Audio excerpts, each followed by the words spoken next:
Hello and welcome to Who Dares Rolls TV. I am your host Mike B. Here we are with another video, a bit later in the week than normal, but we're here. And stuff to discuss. I'm looking, there's lots of stuff to discuss. Let's dive straight into Kickstarter.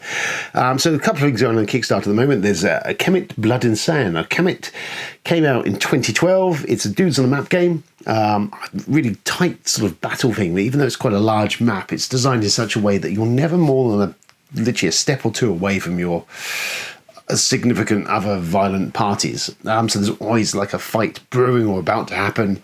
It's a real kind of knife edge game. Love it. It's really great. It's got some really great mechanisms in there. The original version has some dubious choices in regards to racial stereotyping, should we say? Maybe there's some definitely luncated decisions in there, which this new version is obviously kind of removing to make it a little bit more palatable. Very good timing, really, in the current climate we're in. But the actual game itself is a really solid game. There is the fight mechanisms alone are fantastic, which were borrowed and sort of shoved into Scythe, which is this like power wheels and card play. And Kemet does it so much better than Scythe did. And it's just a real solid little, if you're a fan of that sort of risk-ish style battle game, then it's a solid game. Anyway, there has been a kerfuffle on the internet over this, or Kickstarter, because they decided to drop a Cthulhu expansion into the game, which a vocal minority have gone, why? And so that's all kicked off. Matago have made the decision actually now subsequently to change the expansion. It won't have Cthulhu, Narfel, or whatever else was added into it. You can now buy them separately as a figure pack if you want to do that. And they've gone back to the ancient Egypt. So yeah, I kind of get that to a point. It did seem a bit of a bizarre choice to throw them in there because they weren't in the original game. Let's start again. Hello and welcome to Who Dares Rolls TV. I am your host Mike B. And here we are. It's I think it's June the 10th. I think so. This week we're a little later than normal because I've been busy. So let's go down the list. What are we going to discuss? Let's discuss some Kickstarter, shall we? So Kickstarter, what's going on at the moment? There's Kemet Blood and Sand is still running. I think it's got about a few more days to run on it. It is a reprint of the Kemet, the original Kemet from Matago, back from 2012. It's a really tight sort of dudes on the map war game, sort of think a bit Risk with a lot more bling. You can sort of bring in giant war scorpions and stuff. It's a solid game. Love it. Really love Kemet. It's a brutal game and it's a real good battle. Plays up to about 5.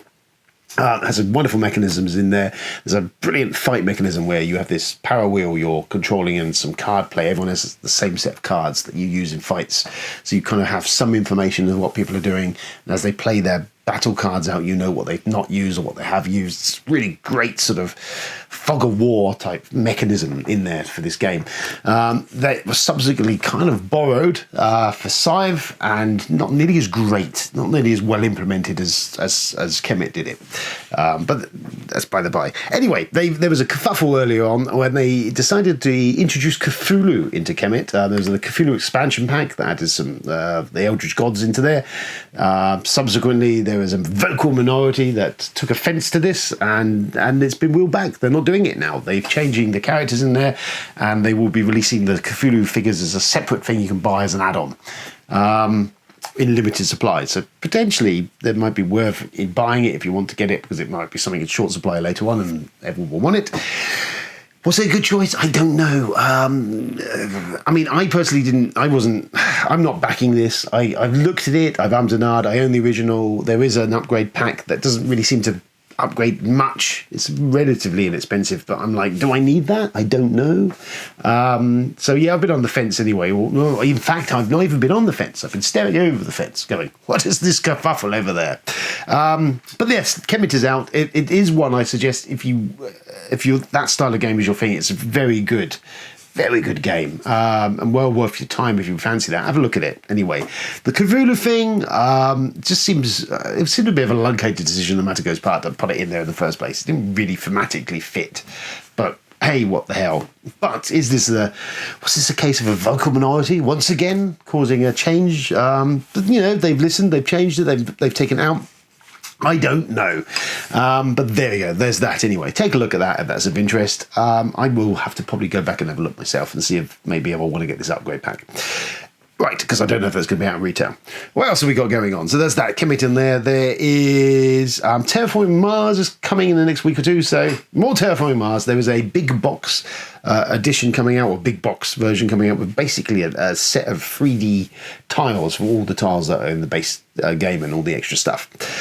And some cards and stuff. It's $99 as retail value. I don't know where I come down on this. I mean, my kind of feel is that people who really wanted to bling their Terraforming Mars have already blinged their Terraforming Mars. It's a game that has not the greatest aesthetics in it. Let's be clear. It's fairly rudimentary. It's a good game. Don't tell me one. It's a great game. If you're a fan of Kim Stanley Robinson's The Mars Trilogy, takes a lot of cribs from that. Lots of stuff is in there. I did a video a little while back where I pretty much broke down all the expansions, all the ones I own anyway, and what I thought of them. If you like that game, it's an engine building game. I really enjoy it. I don't know why. It's just one of those games I just enjoy to play. Do I need plastic tiles? I don't know. I don't think so. Not for $100. I don't think I do. It's nice, but it's like, it's there anyway. It's coming out next week or two. If that's of interest to you, that will be happening. Yes, well, that is happening. Then Nemesis is still running at the moment on Kickstarter. It's doing very well for itself.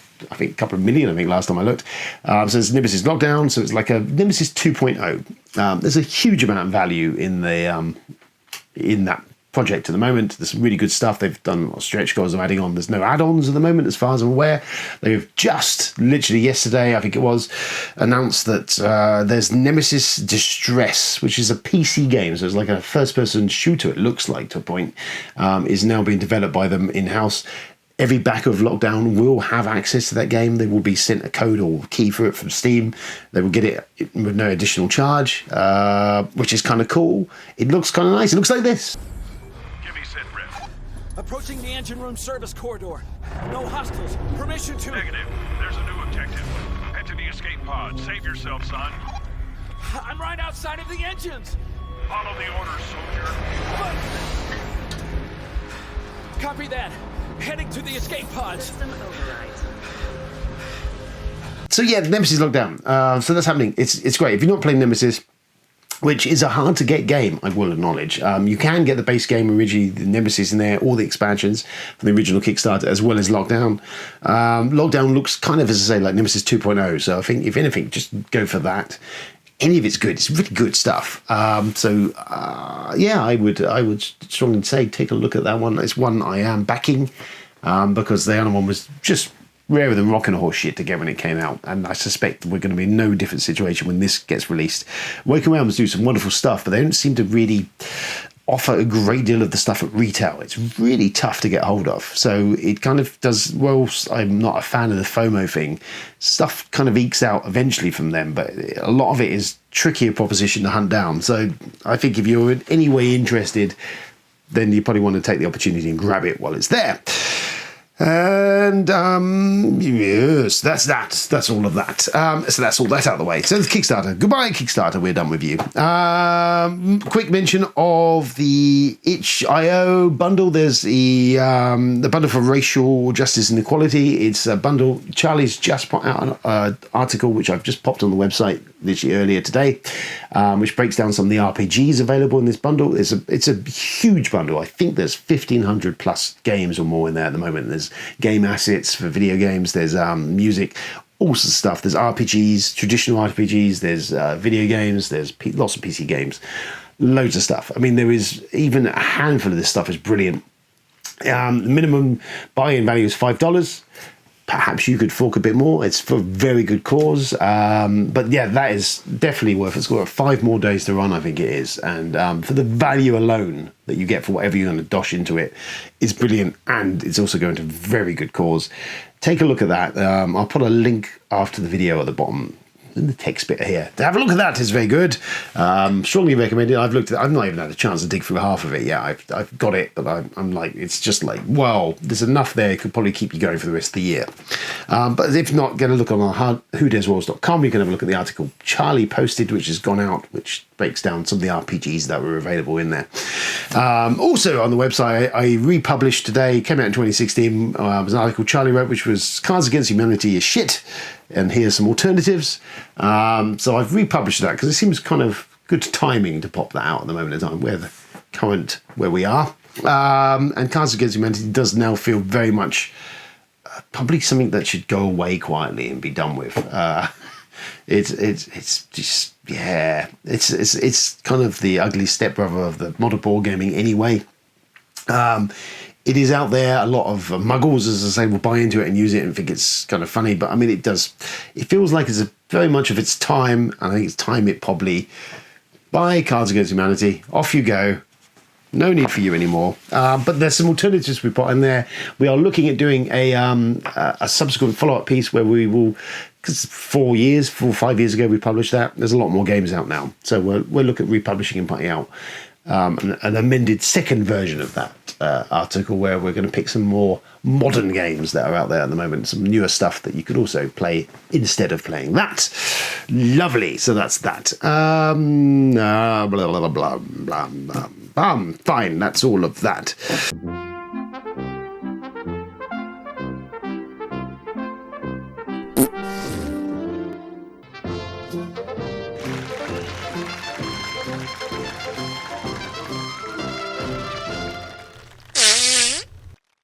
Imperial Settlers app. So yes, Portal released the Imperial Settlers app, I think it was last week. I was lucky enough to be sent a review code to download the app and play it. And I've had a look at it. It's quite good. I'd never really got along with the physical version of the Roll and Write. It was okay. Actually works very well as an app. It's very quick. It's about a decent toilet break style of game, I would say. You know, if you're sneaking off to the loo for a sit down and a rest and contemplate your navel and whatever else, this really is, I would put it in the rating of a great sort of toilet game. I've been playing a lot of Gatch Clever. I've murdered that. That's recently been a toilet game, but actually I would say Imperial Settlers is a really good, nice, sort of simple, sort of contemplative, easy, quick, fast gameplay. It works really well. Lots of things to unlock on it. It's a patch the other day added some more stuff, so it's been supported quite heavily. I will do a full review of it in the coming week or two when I get a chance to do that, but just off the bat, it's quite good fun. There's an option to win a code for it at the moment, actually, which I shared on our Facebook page, or if you go to Portal's Facebook page, so you should see it. It's out there at the moment. But yes, Imperial Settlers, Roll and Write app. Lovely. And speaking of Imperial Settlers, they've just announced the pre-order date for the Imperial Settlers Rise of the Empire, which is a campaign game to add to the Imperial Settlers. It essentially comes with a set of cards and some pads and stuff. You can play like an open world campaign. I think this is almost like the option to drop in and drop out. So it's like a civilization. You go over 4 or 5 civilization turns and add these extra stuff and powers to your empire as you do it. It's very interesting, sounds to me. I love Imperial Settlers. It's a great engine building game. The graphic design is fantastic on it. So yes, I'm very much tantalized by that. So I will take a look at it. So there you go, some Imperial Settlers for you if you've not followed any of that. Yes, what else is going on? So there's this. There we go. Wildlands, or Judge Dredd Helter Skelter. The Dark Judges, this came out, I think, in the last week or so.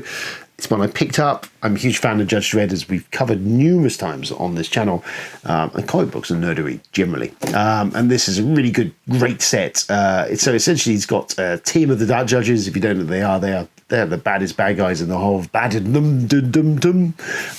there's Judge Fear, Fire, Mortis, and Death. The Dark Judges, they were great in 2000 AD. They are the nemesis of Judge Dredd.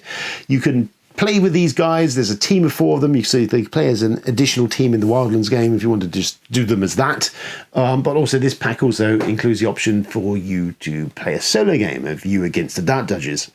Great. Looks really good. I've not had a chance to play it yet. Minis look quite cool. Fear is the only one It's a bit off-putting. He kind of looks like he's been run over by a steamroller. Don't know what that's all about, but they do generally look very nice, especially Mortis and Fire, really good minis. So that's one I really want to give a shot. It really looks good fun. I'm quite a fan of Helter Skelter, and I want more Judge Dredd games. More 2000 AD and Judge stuff, please. But yes, that's worth a look. I will give it a play, and I'll give you a review of that when I get 5 minutes spare to do that.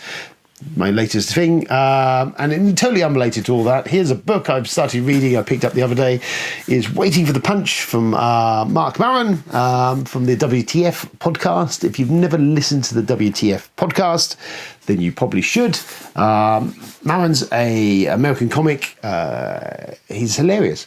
He's got a couple of specials on Netflix. He's turned up in the Glow TV show as well, if you've not seen that. That's really good. Glorious Ladies of Wrestling. 80s set sort of comedy drama thing. Very funny, very good, well worth a watch on Netflix.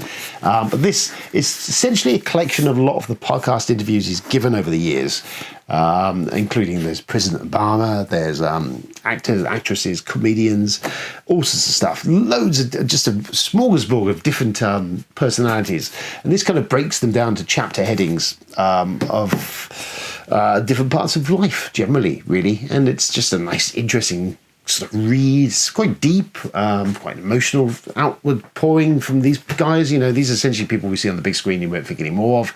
Mark has this wonderful conversational style of just managed to strip away all the bullshit and actually get them to kind of speak like a human being.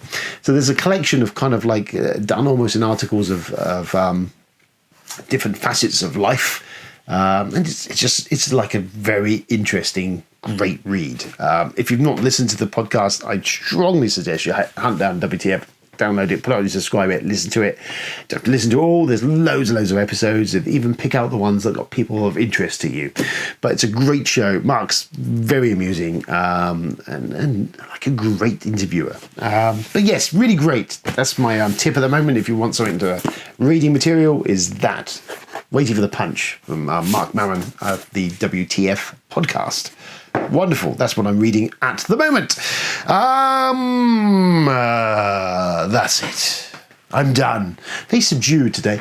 Mainly everything, I've already filmed this once today. And then what I did was, because I'm an idiot, is didn't turn on the microphone.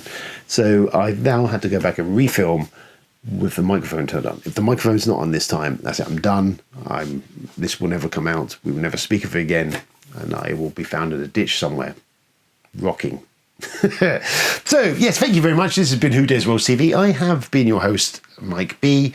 Don't forget to like and share, subscribe, all that stuff. I'll put some links at the bottom for the stuff we've discussed that of interest during this thing. Go to the website, whodaresrolls.com. You can go and have a look at Charlie's articles, the Cards Against Humanity article, and his one on the itch.io bundle, and there's some other stuff on there as well, articles by me, reviews, stuff. It's just part of the Dishonored RPG review as well, so that's worth a look if you're interested. That, I think, that pretty much brings us to the end of this episode, really. I think it does. Yes, it does. I'm thinking hard about it, but I think I'm done. So thank you for tuning in. Stay safe out there. Look after yourselves. We'll be back soon. I'm sure, have no doubt, we'll be back soon with some more absolutely thrilling installment of more nonsense in whatever capacity we can do. But for the time being, thank you and good night.